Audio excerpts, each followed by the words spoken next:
اور بعض لوگ جو ہے مکہ مدینہ جاتے ہیں تو وہاں بھی پیٹھ کے بل پلٹنے کی کوشش کرتے ہیں اپنی نادانی کی بنا پر. اللہ کے نبی صلی اللہ علیہ وسلم اور آپ کے صحابہ مسجد میں داخل ہوتے تھے, مسجد سے لوٹ آتے تھے, پیٹھ کے بل نکلتے تھے سارے لوگ, کبھی کہیں نہیں آیا. اور اسی لیے سارے مسلمان اسی طریقے پہ قائم ہیں. اگر آپ کوئی نئی بات لاتا ہے تو وہ بتائے کہ کہاں ہے, کس کتاب میں ہے.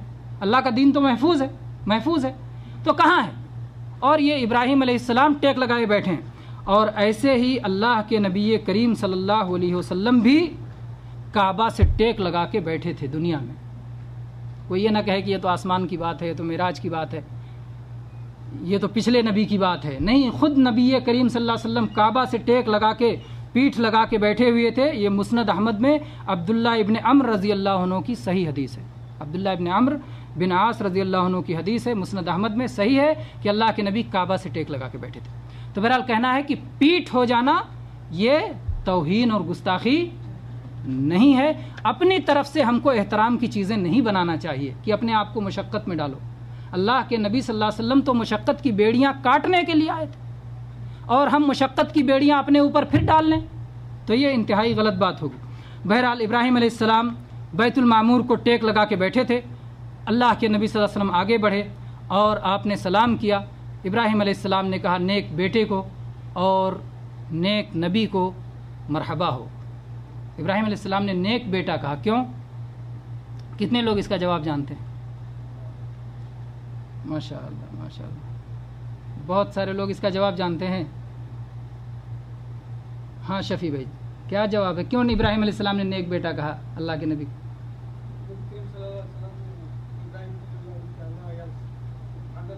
آپ کے نسب میں ابراہیم علیہ السلام, ہاں ابراہیم علیہ السلام کی کس اولاد سے آتے ہیں اللہ کے نبی؟ سب ماشاء اللہ. آئیے نام لیجیے. تو ابراہیم علیہ السلام کی نسل سے ہیں اللہ کے نبی صلی اللہ علیہ وسلم. اور پہلے بتایا گیا کہ وہ نبیوں کے باپ ہیں.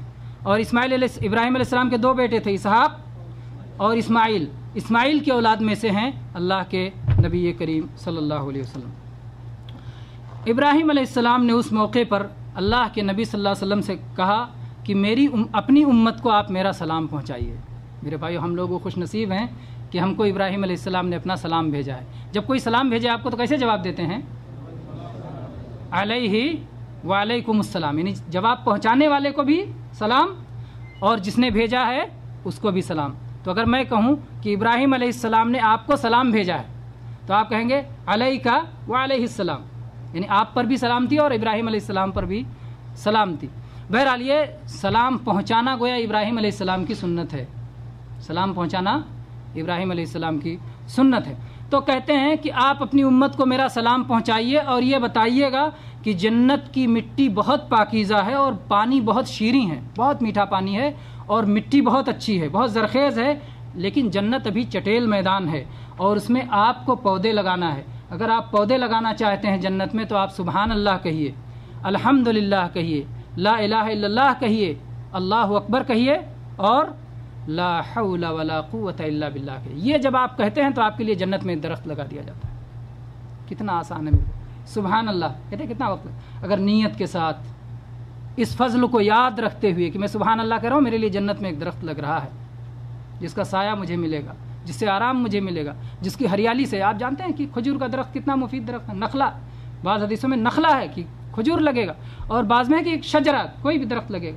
تو بہرحال چاہے کھجور لگے چاہے کوئی بھی درخت لگے, ہر درخت, کوئی گھر بنانا چاہتا ہے, پلاننگ کرتا ہے تو میں یہاں پر پودا لگاؤں گا, یہاں درخت لگاؤں گا, یہاں پھول بیٹھاؤں گا. تو جنت یہ گھر ہے, منزل ہے. یہاں پر اللہ تبارک و تعالی ہم سب کو جنت میں پہنچائے اور کوئی ہم میں سے بدنصیب اور محروم نہ بنائے. وہاں پہ جنت میں پودے لگانے کے لیے سبحان اللہ, الحمدللہ, لا الہ الا اللہ, اللہ اکبر, اور یہ سب چیزیں ابراہیم علیہ السلام کا پیغام ہے. اللہ کا ذکر کریں, اللہ کو یاد کریں, اور اللہ کے ذکر سے جو ہے شیطان بھی دور بھاگتا ہے, دل کو بھی قوت ملتی ہے, اور اللہ کی خوشنودی بھی حاصل ہوتی ہے, اور فکر و غم بھی دور ہوتا ہے, اور دل میں سرور بھی پیدا ہوتا ہے, اطمینان بھی حاصل ہوتا ہے. اللہ کے ذکر سے اللہ کی محبت بھی ہوتی ہے, اللہ کے اولیاء کا ساتھ بھی اس سے نصیب ہوگا. بہرحال اس کے ذریعے سے ہماری غلطیوں کی معافی بھی ہوتی ہے. اللہ کے ذکر میں بہت بھلائیاں ہیں. اللہ کا ذکر چاہے زبان ہی سے ہو, بہت سارے لوگ کہتے ہیں خالی زبان سے, ہاں یہ صحیح ہے کہ اگر آپ کی زبان سے ہو, دل میں اس کا کوئی اثر نہ ہو دل میں کوئی اثر نہ ہو، آپ سبحان اللہ کہہ رہے ہیں، اس کا مطلب بھی نہیں جانتے اور کیا کر رہے ہیں یہ بھی نہیں جانتے، اور اس کا دل میں کوئی بھی اثر نہیں ہے، تو ہو سکتا ہے کہ آپ کی یہ صرف زبان کی ورزش تک رہ جائے.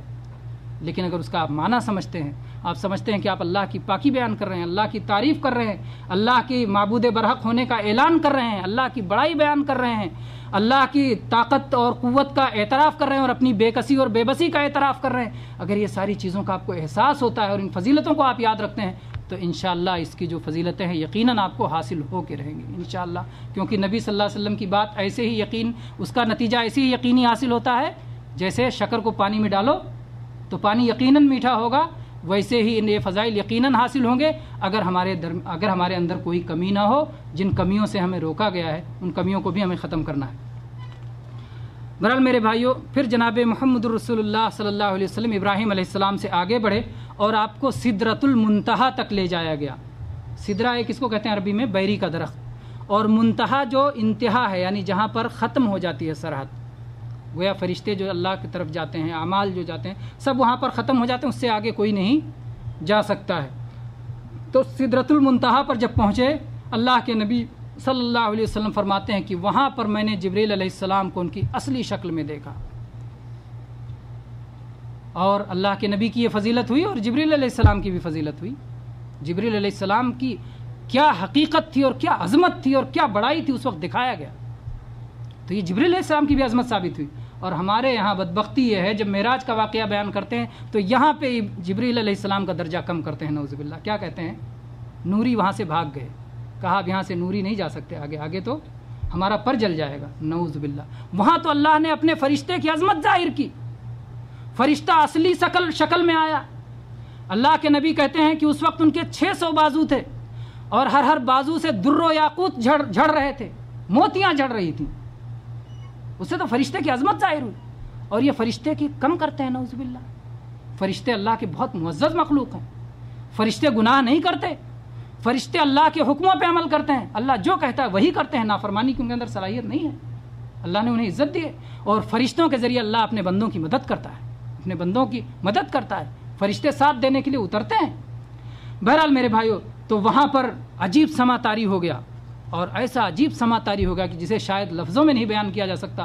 اسی لیے اللہ تبارک و تعالیٰ نے بھی اسے مبہم انداز میں قرآن پاک میں بیان کیا ہے. ما زاغ البصر وما طغى، کہ وہاں پر سے نگاہ ہٹی نہیں. ایسا منظر ہو گیا کہ بس دیکھتے رہ جاؤ. کیسا عجیب سما طاری ہو گیا.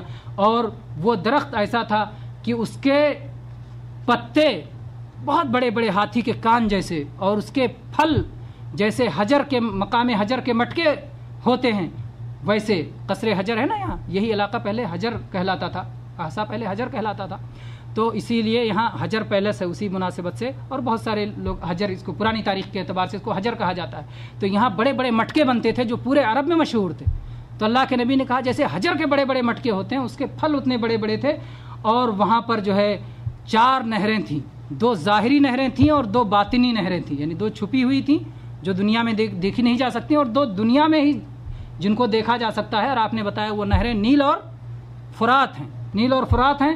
اور پھر آپ نے کہا کہ پھر مجھے اور آگے لے جایا گیا. اللہ کے نبی صلی اللہ علیہ وسلم کہتے ہیں مجھے اور آگے لے جایا گیا. یہ جو ہے صحیح بخاری و مسلم میں ابو ذر رضی اللہ عنہ کی حدیث میں کہ مجھے اور آگے لے جایا گیا. تو لے جایا گیا تو اس کا مطلب قاصد ساتھ میں، جبریل السلام ساتھ میں.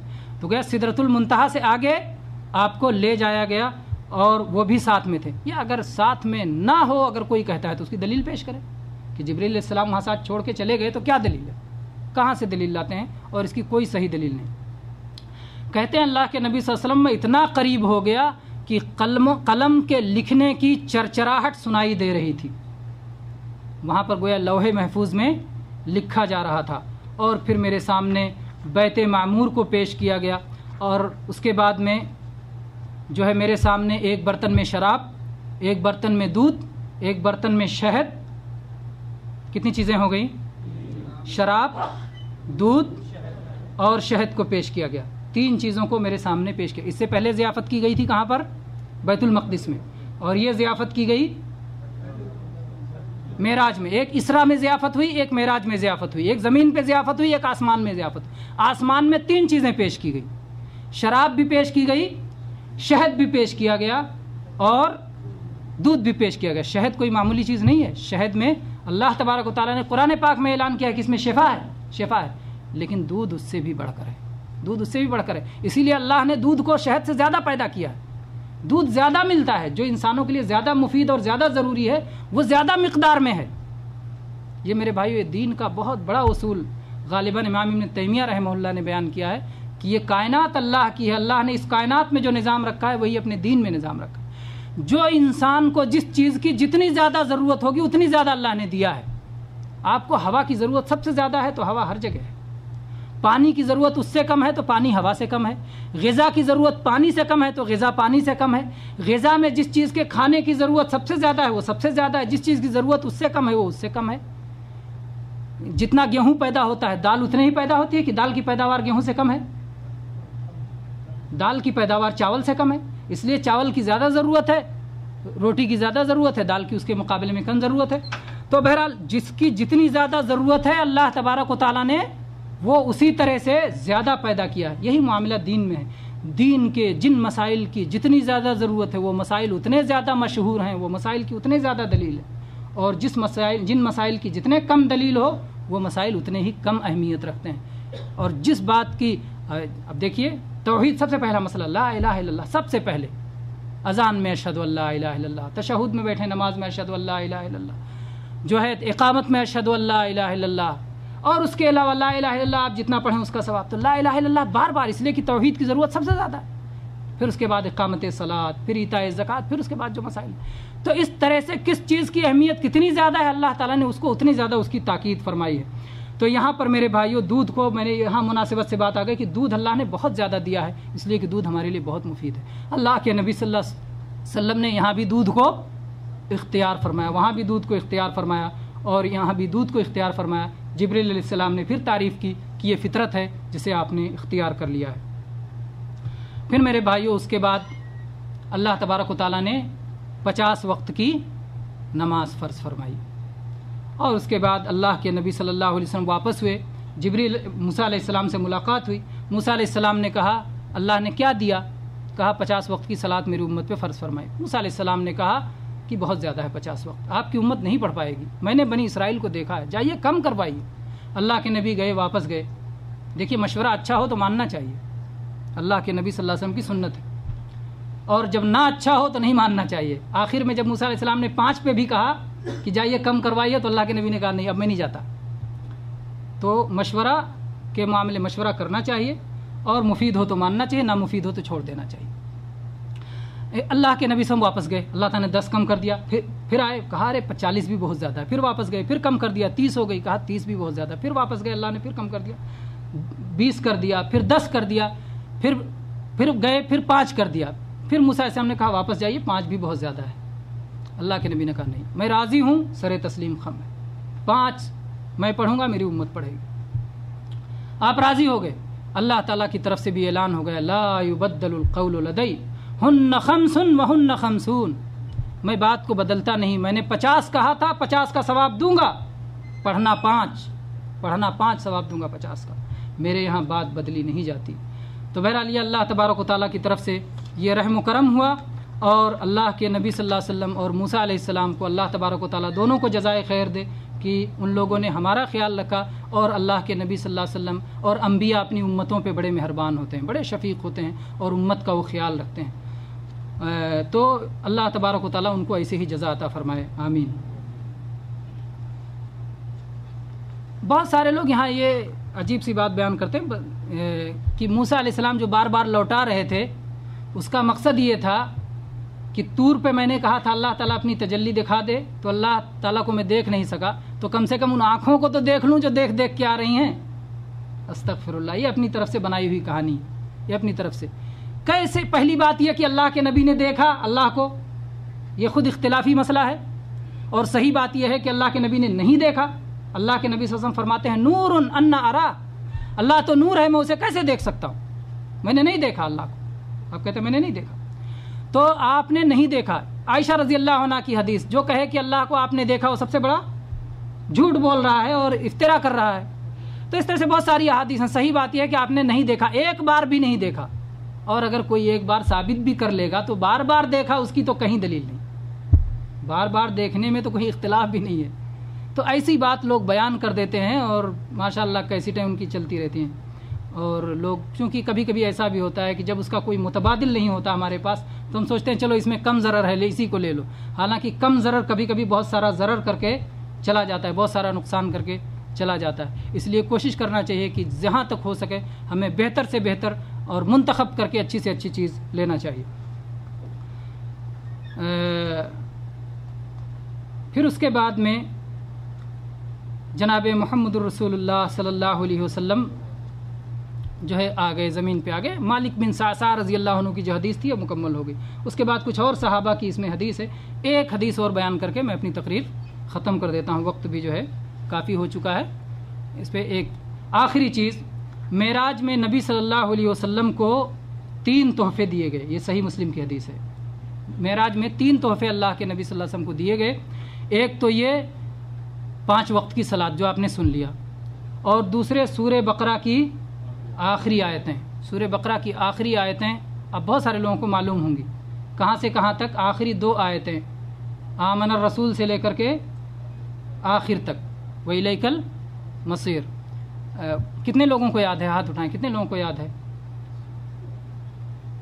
ماشاءاللہ ماشاءاللہ، اللہ اور برکت دے، اور یاد کریں۔ جن بھائیوں کو یاد نہیں ہے وہ بھائی ان آیتوں کو یاد کریں، بڑی اہم آیتیں ہیں، اور اللہ تبارک و تعالیٰ نے اس میں جو بھی دعائیں ہیں ان کی قبولیت کا وعدہ فرمایا ہے۔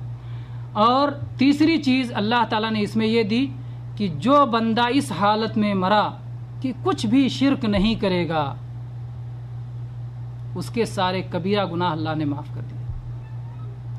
جو کچھ بھی شرک نہیں کرے گا اس حالت میں مرا تو اللہ تعالیٰ نے اس کے سارے کبیرہ گناہ معاف کر دیے۔ بہت بڑا فضل ہے جو معراج کی شب میں عطا ہوا ہے میرے بھائی۔ اس لیے اس سے شرک کی اہمیت سمجھے، اس سے ڈھٹائی نہیں، بلکہ شرک کیا ہے؟